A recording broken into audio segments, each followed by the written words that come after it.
The property market is tipped towards buyers at the moment, and chances are if you're planning on selling your house, it's likely that you may get a little less than you bargained for. But we at Fin24 have gathered some tips to help you boost your selling price. With me is Kura Shiota from Leapfrog. Kura, how can sellers make the best out of a bad situation? The good news, Jade, is that the good news is already in the market. Real estate prices really depend on GDP growth and consumer confidence. So now we've seen GDP growing at 0.9% in the last quarter of 2009, and it's predicted to grow by about 3.5%. So it's still necessary to have the mindset of how do we improve in a bad situation, but there is light at the end of the tunnel. We form opinions of people within seconds of meeting them. It's not much different with houses. Potential buyers can be instantly turned off by a messy exterior.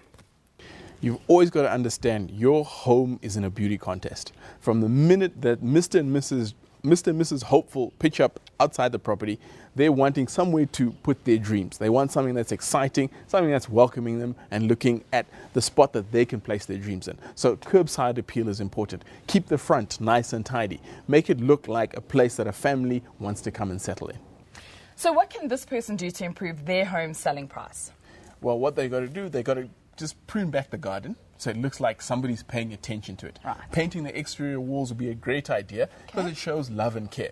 And people who are buying an asset, they're always weary of what don't I see that's lurking that I may have to do. Once you've dealt with the peeling paints and sagging gutter, experts advise spending money on the high-use areas.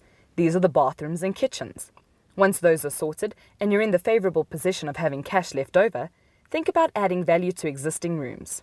So how much money should you spend on renovations, realistically taking into consideration what you're going to get in return? You've always got to keep it within reason. That if you're going to do up a bathroom or a kitchen, you're going to increase the house's value by maybe 10 or 15%. You can't then spend more than that, that relative value, because you're not adding value.